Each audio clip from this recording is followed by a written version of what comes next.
Baik, bismillahirrahmanirrahim. Assalamualaikum warahmatullahi wabarakatuh. Selamat malam, buat rekan-rekan sekalian. Yang saya hormati Mas Jubir, Mas Budi.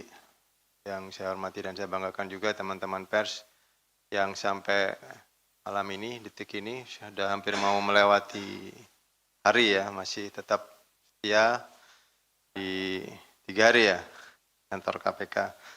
Baik, kita beralih terlebih dahulu, tadi sudah disinggung sebelumnya oleh Mas Jubir bahwa kita ke dunia pendidikan yang memang ini sangat memprihatinkan bagi kita semua ya. Tentunya masih ditemukan praktek-praktek koruptif begitu di dunia pendidikan, dan ini sangat memprihatinkan. Kalau kemarin kita sudah update terkait perkara-perkara tunggakan, sebelumnya juga perkara tertangkap tangan. Nah, kita juga yang dari kepala daerah ya, kita terkait ke dunia pendidikan. Baik, teman-teman, ini mungkin yang ditunggu-tunggu. Pada hari ini kita akan lakukan secara detail begitu untuk menjelaskan peristiwa tertangkap tangan kegiatan penyelidikan yang dilakukan oleh teman-teman di Direktorat Penyelidikan dan Penyidikan atau di Keputusan Penindakan terkait proses penerimaan mahasiswa baru di Universitas Jenderal Sudirman, Unsud, Purwokerto.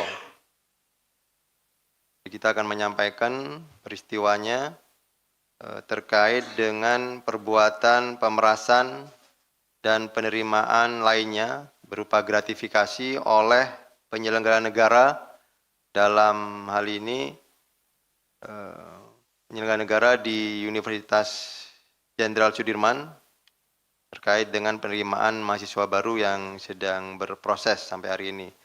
Untuk konstruksi perkaranya sebagai berikut, bahwa menjelang pelaksanaan penerimaan mahasiswa baru dalam konteks kalender akademik yang dilakukan setiap tahunnya, Unsud membuka pendaftaran mahasiswa baru jalur mandiri. Jadi ada 3 jalur, yaitu ada SNBP, Seleksi Nasional Berdasarkan Prestasi, SNBT, Seleksi Nasional Berdasarkan Tes, dan yang terakhir adalah Seleksi Jalur Mandiri. Bahwa kemudian seleksi jalur mandiri di Unsud ini merupakan jalur pendaftaran yang dibuka dan dikelola secara mandiri oleh pihak Unsud, di mana dalam proses penerimaan tersebut calon mahasiswa dikenakan biaya pembayaran uang kuliah tunggal atau UKT dan iuran pengembangan institusi atau IP yang berbeda-beda sesuai golongannya masing-masing. Seperti ini misalnya di Fakultas Kedokteran, rentang UKT-nya mulai dari 7,1 juta rupiah sampai dengan 17 juta rupiah. Jadi ada rentang gitu ya. Ada rentang yang dari yang paling kecil sampai yang paling tinggi. Sementara di rentang IP pada Fakultas Kedokteran itu mulai dari 100 juta sampai dengan 260 juta. Ini untuk yang di Fakultas Kedokteran. Ini ada rentang untuk iuran pengembangan institusi yang berbeda-beda, yang tentunya ini memang disesuaikan dengan kemampuan dari peserta atau mahasiswa baru. Namun demikian, dalam proses penerimaan mahasiswa baru melalui jalur mandiri ini, KPK kemudian menemukan adanya dugaan tindak pidana korupsi berupa pemerasan dan perbuatan penerimaan lainnya berupa gratifikasi yang dilakukan oleh penyelenggara negara di lingkungan Universitas Jenderal Sudirman. Sehingga kemudian biaya tambahan yang timbul dari pungutan atau di luar biaya yang resmi yang dikeluarkan tadi secara resmi oleh Unsud, yaitu UKT dan IP. Dan ini dirasakan sangat memberatkan bagi calon mahasiswa baru, tentunya orang tua dari mahasiswa yang bersangkutan.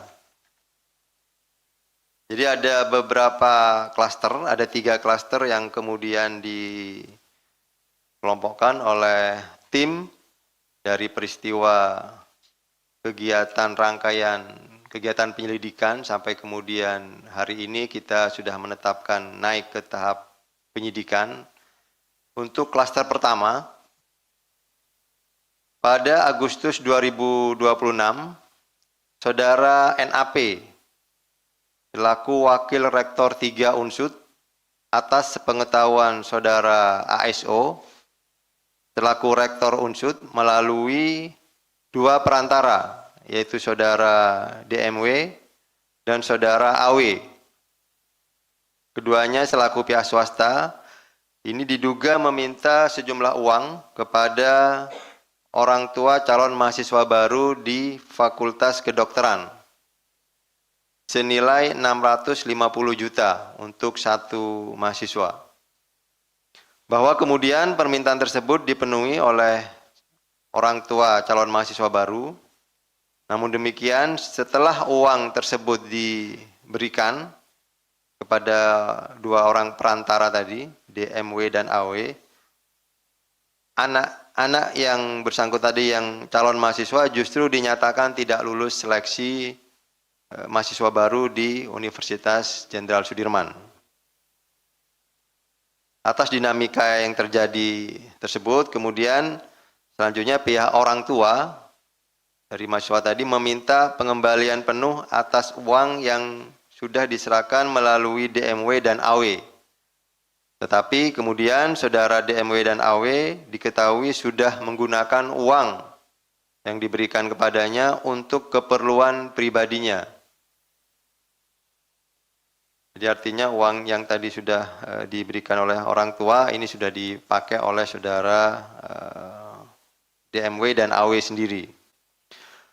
Diketahui bahwa saudara DMW dan AW melaporkan hal tersebut kepada saudara NAP, Warek 3, yang selanjutnya NAP atas sepengetahuan ASO selaku rektor meminjam uang kepada salah satu pihak swasta untuk menanggulangi atau pengembalian sebagai pengembalian uang kepada pihak orang tua dimaksud yang pertama tadi, yang anaknya dinyatakan tidak lulus.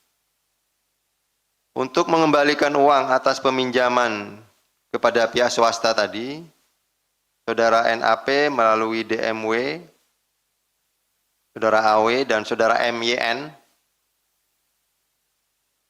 ini selaku pihak swasta yang sekaligus merupakan keponakan dari saudara ASO, menjanjikan dengan membayar melalui pencairan 3 paket proyek di lingkungan Universitas Jenderal Sudirman, yaitu proyek pengadaan kanopi, renovasi kantin, dan proyek pengecatan gedung di lingkungan Unsud. Bahwa paket pekerjaan itu telah selesai dikerjakan oleh CV milik MYN yang tadi merupakan keponakan dari saudara ASO selaku rektor, yang selanjutnya pencairan dari pekerjaan proyeknya itu dicairkan dan pembayarannya kemudian diberikan atau dialihkan kepada pihak swasta yang dimaksud untuk kemudian menutupi pengembalian uang yang diminta oleh mahasiswa baru yang dinyatakan tidak lulus. Ini untuk klaster yang pertama. Kemudian klaster yang kedua, bahwa pada seleksi penerimaan mahasiswa baru tahun 2025 dan 2026 jalur mandiri, saudara ASO memberikan perintah kepada MYN selaku keponakan dan sekaligus pihak swasta yang memang digunakan oleh saudara rektor atau ASO untuk mengerjakan proyek-proyek di lingkungan Unsud, dengan memberikan perintah dalam rangka penerimaan mahasiswa baru dengan kode jangan diminta di awal. Jika dikasih, bilang terima kasih. Jadi ini kode atau arahan-arahan atau perintah-perintah yang sering digunakan oleh saudara ASO selaku rektor kepada saudara MYN ketika ada pihak-pihak orang tua atau mahasiswa baru yang akan melakukan pengurusan di jalur mandiri. Atas hal tersebut, MYN atas pengetahuan ASO diduga melakukan penerimaan untuk kepentingan saudara ASO. Ini yang kemudian dikonstruksikan sebagai diduga penerimaan gratifikasi yang apabila diperhitungkan yang sudah ditemukan faktanya oleh penyelidik saat ini yaitu sekitar total 680 juta rupiah.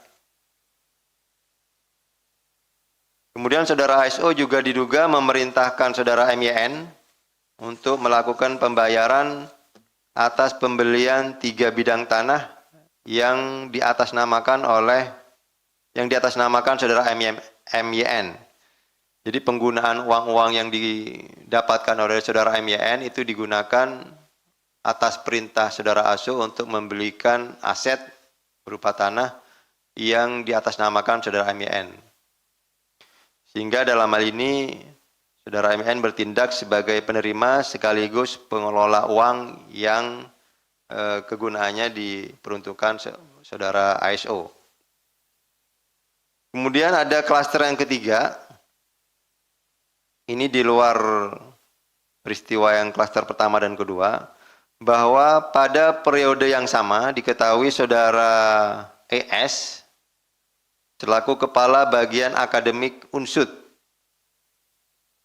Ini juga menjadi salah satu panitia penerimaan mahasiswa baru. Saudara S berkomunikasi dengan salah satu pihak pengepul para calon mahasiswa baru di UNSUD.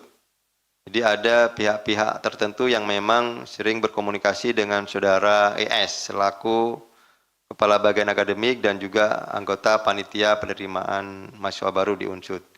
Dalam komunikasi tersebut, saudara ES atas sepengetahuan saudara ASO melakukan tawar-menawar mahar. Ada negosiasi atau ada semacam transaksi dengan pihak pengepul dalam proses penerimaan mahasiswa baru jalur mandiri. Kemudian setelah ada kesepakatan mengenai mahar yang sudah disepakati antara ES dan pihak yang mengurus jalur penerimaan mahasiswa baru jalur mandiri, saudara ES kemudian menerima uang dari salah satu pihak pengepul para calon mahasiswa baru yang saat ini ditemukan total mencapai sekitar 1,12 miliar rupiah. Ini berlangsung dari tahun 2025 sampai dengan 2026. Tapi kemudian ini akan terus didalami apakah ini juga mundur ke belakang di tahun-tahun sebelumnya juga ada perbuatan-perbuatan yang sama. Bahwa atas penerimaan tersebut, saudara ES kemudian melaporkan kepada saudara ASO selaku rektor. Dan bahwa kemudian saudara ASO memberikan akses user ID-nya, ini modus terkait dengan bagaimana kemudian untuk mempengaruhi di sistem penerimaan secara elektroniknya. Jadi saudara ASO memberikan akses user ID kepada saudara ES untuk proses otorisasi atau mengklik atau memberikan approval dalam sistem penerimaan mahasiswa baru di UNSUD yang diberikan kepada calon mahasiswa baru yang akan diterima menjadi mahasiswa baru di UNSUD dan telah memberikan sejumlah uang sebagai mahar tadi. Ini ada 3 klaster. Kemudian kami jelaskan juga dalam peristiwa penyelidikan yang dilakukan oleh teman-teman di penindakan, bahwa dalam rangkaian peristiwa tertangkap tangan yang dilakukan pada hari Kamis kemarin, tanggal 20 Agustus 2026, tim KPK kemudian mengamankan sejumlah pihak yaitu sebanyak 14 orang. 12 orang yang berada di wilayah Purwokerto dan 2 orang diamankan di Jakarta. Selanjutnya terhadap 12 orang yang ada di Purwokerto telah dilakukan pemeriksaan awal di Polresta Banyumas dan kemudian 7 orang dibawa ke Jakarta. Sehingga yang menjalani pemeriksaan di Gedung Merah Putih sejumlah 9 orang. Yaitu saudara ASO selaku rektor UNSUD, saudara NAP selaku Wakil Rektor 3 Unsud, Saudara ES selaku Kepala Bagian Akademik Unsud, Saudara DMW selaku pihak swasta, Saudara AW selaku pihak swasta, Saudara MYN selaku pihak swasta, Saudara KPR selaku Wakil Rektor 2 Unsud yang juga turut diamankan. Yang ke-8 Saudara AA selaku pihak swasta, dan yang terakhir yang ke-9 Saudari YW selaku pihak lainnya. Dalam peristiwa tertangkap tangan ini, tim KPK turut mengamankan sejumlah barang bukti yang ada di bawah untuk kemudian dilakukan penyitaan, yaitu uang tunai senilai kurang lebih 665 juta, dan juga ada barang bukti yang juga diamankan berupa saldo dalam rekening senilai kurang lebih 99 juta. Yang ini merupakan bagian dari pengumpulan uang setoran atau pungutan dari calon mahasiswa baru yang tadi dinegosiasikan untuk sistem penerimaan mahasiswa baru. Kemudian dari konstruksi tersebut, KPK telah menemukan adanya peristiwa pidana dan saat ini sudah menaikkan perkara ke tahap penyidikan. Dan selanjutnya berdasarkan kecukupan alat bukti sesuai dengan ketentuan dalam pasal 90 KUH baru tentang penetapan tersangka, KPK menetapkan 6 orang tersangka, yaitu Saudara ASO selaku Rektor Unsud, yang kedua Saudara NAP selaku Wakil Rektor 3, Saudara IS selaku Kepala Bagian Akademik Unsud, Saudara DMW selaku pihak swasta, Saudara AW selaku pihak swasta, dan yang keenam Saudara MYN selaku pihak swasta. Atas perbuatannya, para tersangka disangkakan telah melanggar pasal 12 huruf E dan atau pasal 12 huruf B besar Undang-Undang Nomor 31 Tahun 99 tentang Pemberantasan Tindak Pidana Korupsi sebagaimana diubah dengan Undang-Undang Nomor 20 Tahun 2001 tentang perubahan atas Undang-Undang 3199 tentang Pemberantasan Tindak Pidana Korupsi. Junto pasal 20 huruf C Undang-Undang Nomor 1 Tahun 2023 tentang Kitab Undang-Undang Hukum Pidana. KPK selanjutnya tentunya karena sudah ditetapkan sebagai tersangka, dalam proses penyidikan akan dilakukan upaya paksa, saat ini yang sedang dilakukan oleh teman-teman penyidik, melakukan upaya penahanan terhadap para tersangka untuk 20 hari pertama, sejak hari ini tanggal 21 Agustus 2026 sampai dengan tanggal 9 September 2026. Penahanan dilakukan di rutan Cabang Gedung Merah Putih KPK. Dalam kesempatan ini juga KPK menyampaikan apresiasi dan terima kasih kepada seluruh pihak yang membantu atau ikut berkontribusi terlaksananya kegiatan penyelidikan yang kemudian ada peristiwa tertangkap tangan, khususnya kepada Polresta Banyumas, rekan-rekan jurnalis dan masyarakat yang terus mendukung upaya pemberantasan korupsi. Demikian yang bisa saya sampaikan. Ada tambahan mungkin dari Mas Jubir, silakan. Baik, terima kasih Pak Dirdik yang telah menyampaikan secara lengkap bagaimana konstruksi perkara dan juga pihak-pihak yang kemudian ditetapkan sebagai tersangka dalam perkara ini. Di mana dalam perkara ini KPK melihat adanya relasi kuasa yang kemudian diduga disalahgunakan oleh sejumlah pihak. Kewenangan yang seharusnya digunakan untuk menjalankan proses penerimaan mahasiswa baru yang objektif dan sesuai ketentuan justru kemudian dimanfaatkan untuk menentukan tarif atau imbalan tertentu. Hal ini tentunya membawa efek domino, bukan hanya mencederai prinsip keadilan, tetapi juga merusak kepercayaan terhadap institusi pendidikan. Melalui pendekatan pendidikan dan peran serta masyarakat, KPK secara berkala juga memotret kondisi integritas pendidikan secara nasional melalui survei penilaian integritas atau SPI pendidikan, di mana pada tahun 2024 skor integritas di tingkat perguruan tinggi berada di angka 66,15 atau masih masuk dalam zona kuning. Angka ini membuka ruang perbaikan pada ekosistem pendidikan, termasuk dalam hal memastikan proses penerimaan peserta didik atau mahasiswa baru, agar berlangsung transparan, objektif, akuntabel, dan tidak lagi disusupi praktik-praktik transaksional. Karena itu pada tahun 2026 ini KPK kembali melakukan pengukuran SPI pendidikan untuk mengcapture kondisi terkini, baik integritas, risiko korupsi, serta efektivitas pendidikan anti korupsi pada satuan pendidikan dari tingkat sekolah dasar hingga perguruan tinggi. Pengukuran ini telah dilakukan sejak bulan April hingga pertengahan Agustus 2026.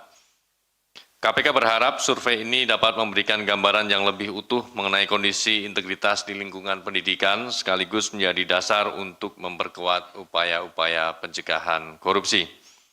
Sebab pemberantasan korupsi di sektor pendidikan tidak cukup hanya dilakukan melalui penindakan ketika pelanggaran terjadi, tetapi juga harus dibangun melalui pencegahan, pendidikan, penguatan tata kelola, serta tentu adalah keteladanan dari seluruh pihak yang berada dalam ekosistem pendidikan. Baik rekan-rekan jurnalis, sebelum kita beralih pada sesi tanya jawab, kami akan menampilkan pada saat tim mengamankan barang bukti dalam rangkaian peristiwa tertangkap tangan yang dilakukan di wilayah Purwokerto.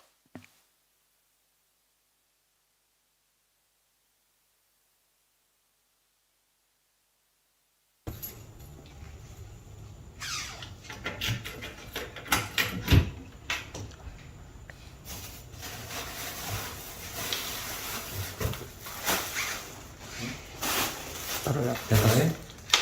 Semuanya Pak, semuanya. Keluarkan. Semuanya.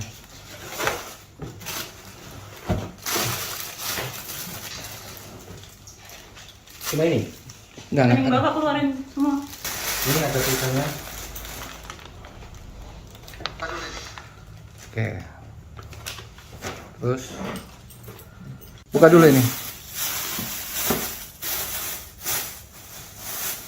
Diangkat. Oke. Berikutnya. Buka, diangkat, diperlihatkan. Oke. Jadi itu barang bukti yang diamankan dari saudara ES selaku Kepala Bagian Akademik pada saat rangkaian peristiwa tertangkap tangan, yaitu di ruangannya uang senilai 665 juta rupiah. Ini juga bagian uang-uang yang diamankan tersebut. Baik, kita akan menampilkan secara langsung barang bukti yang diamankan dalam rangkaian peristiwa tertangkap tangan ini. Silakan.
Cukup teman-teman? Baik, terima kasih.